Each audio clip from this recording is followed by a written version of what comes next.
ओवैसी ने कहा कि 14 पार्टियों को सुप्रीम कोर्ट जाना ही नहीं चाहिए था। पिटीशन फाइल करके विरोधी दलों ने बीजेपी को बोलने का और बड़ा मौका दे दिया। अब बीजेपी हमले करेगी और ऑपोजिशन पार्टीज को डिफेंसिव पर रहना होगा। ओवैसी ने कहा कि विपक्षी दल नरेंद्र मोदी से इस तरह से तो नहीं लड़ सकते। ये वो तरीका ही गलत था। आपको ये अपोजिशन पार्टी से सुप्रीम कोर्ट जाना ही नहीं था। राजनीति पॉलिटिक्स इस तरह नहीं करते। आपने बीजेपी को हैंडल दे दिया अब ये बोलने के लिए कि देखिए हम तो सही काम कर रहे थे, सुप्रीम कोर्ट ने आपकी बात को खारिज कर दिया। राजनीति ऐसा नहीं करते। बीजेपी के खिलाफ ऐसा राजनीति नहीं कर सकते आप। खासतौर से नरेंद्र मोदी जब बीजेपी को लीड कर रहे हैं, वो शुरू से ये फैसला यही नतीजा आने वाला था। भाई आपको कॉन्क्रीट रिजल्ट निकलता ना, वो काम करते आप चले गए। अब सुप्रीम कोर्ट ने तो फैसला दे दिया, अब बीजेपी को हैंडल मिल गया। अब देखिए शाम में टीवी पर वही बाजा बजेगा। ओवैसी की बात में दम है। दुनिया की कोई भी अदालत सिर्फ नेताओं के खिलाफ केसेस में रियायत का आदेश कैसे दे सकती है? नेताओं की गिरफ्तारी ना हो, गिरफ्तारी हो तो तुरंत बेल मिल जाए, अगर बेल ना मिले तो नेताजी को जेल के बजाय घर पर हाउस अरेस्ट रखा जाए। कोई भी कोर्ट ऐसा आदेश कैसे दे सकता है? ये पिटीशन ही गलत थी। 14 पार्टीज ने जो पिटीशन फाइल की थी वो अर्जी जैसी लगी नहीं रही थी। पॉलिटिकल स्पीच और पिटीशन में फर्क होना चाहिए। राजनीतिक दल चाहते हैं कि सुप्रीम कोर्ट मोदी के खिलाफ उनकी लड़ाई लड़े। ऐसा कैसे हो सकता है? अभिषेक मनु सिंघवी बड़े और सीनियर वकील हैं। मैं हैरान हूं उन्होंने ऐसा कैसे सोचा कि कोर्ट ऐसे केस की सुनवाई करेगा, क्योंकि इसमें कुछ भी स्पेसिफिक नहीं था। विरोधी दल तो नरेंद्र मोदी पर यह इल्जाम चिपकाना चाहते हैं कि मोदी विरोधी दलों के नेताओं को चुप कराने के लिए ईडी और सीबीआई का इस्तेमाल करते हैं। वो कहते हैं कि मोदी ईडी और सीबीआई के भरोसे चुनाव जीतते हैं। जहां चुनाव होते हैं वहां चुनाव से पहले ईडी और सीबीआई पहुंच जाती है।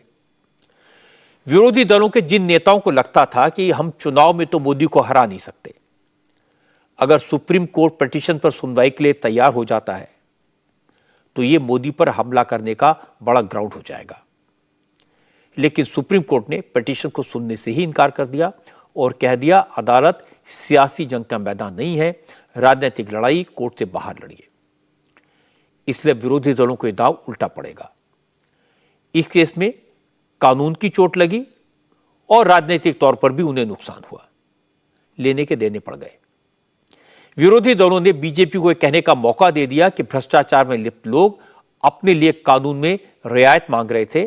ये घबराए लोग सुप्रीम कोर्ट गए थे, लेकिन सुप्रीम कोर्ट ने कोई राहत नहीं दी और विरोधी दलों को अब इस पर जवाब देना मुश्किल हो जाएगा। विपक्षी पार्टियों का दूसरा हथियार है नरेंद्र मोदी पर सांप्रदायिक दंगों का इल्जाम। आज बिहार के मुख्यमंत्री नीतीश कुमार ने इशारों में कह दिया कि रामनवमी के मौके पर हिंसा के जिम्मेदार बीजेपी और बीजेपी का एक एजेंट है। रामनवमी के जुलूस पर बिहार में सासाराम और नालंदा में पत्थरबाजी हुई। इसके बाद हिंसा में बम चले। सासाराम की हिंसा में घायल हुए एक लड़के की आज मौत हो गई।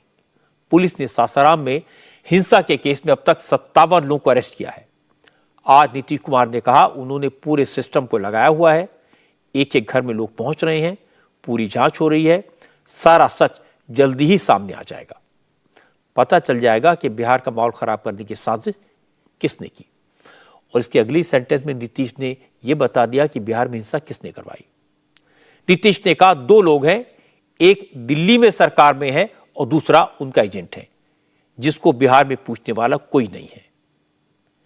ऐसा लगा जैसे इशारा अमित शाह और असदुद्दीन ओवैसी की तरफ था। नीतीश ने कहा कि बहुत जल्द पूरी बात सामने आ जाएगी। बिहार शरीफ में जो धंधा करने का कोशिश कोई किया है, ये सब पता चलेगा कुछ दिन के बाद। कुछ से कुछ बोलते रहता है, लेकिन हम तो एक एक को लगाए हुए हैं और एक एक घर में लोग जा रहा है, आप जान लीजिए। और कहीं कुछ है ही नहीं, ये कुछ न कुछ अंदर से इधर उधर किया। और 2 लोग हैं, समझ लीजिए, एक राज कर रहा है और दूसरा उसके साथ उसका एक है एजेंट है, अब वो मिलकर के ये सब इधर उधर कर रहा है। समझ गए ना? कभी यहाँ पर कुछ होता ही नहीं, सबका अपना अलर्ट रहता है। और कहीं अचानक कुछ किया है तो उसको लेकर के बाकी पूरा का पूरा प्रशासन अलर्ट, हम लोग पूरा देख रहे हैं। पूरे तौर पर है, उसमें प्रशासन वो जानबूझ करके कुछ किया है घटपच इधर उधर। सर जो मुख्य आरोपी है उनको पता चल जाएगा। मुलाकात करेंगे। लगा हुआ है सारा प्रशासन के लोग, सब लोग लगे हुए हैं, एक एक तरफ अब शांति है, कहीं कुछ नहीं। सर अमित शाह जब लेकिन हाँ, खोज रहा अब कहाँ कोई करने वाला है यहाँ की कहीं और है, ये तो बाद में पता चलेगा। तो ये सब लोगों का तो है ही तरीका, ऐसे ही कुछ बोलते रहना। हम इन लोगों का नोटिस नहीं देते, इसलिए कि अगर नोटिस लें बिना मतलब का, एक तरफा उनका छपता ही है, हम लोगों की कोई बात नहीं आएगी तो हमको क्या जरूरत है नोटिस देने का, हम तो लोगों के बीच में है। इंडिया टीवी हर वक्त हर जगह डाउनलोड करने के लिए सर्च करें India TV news Google play store या ऐप स्टोर पर।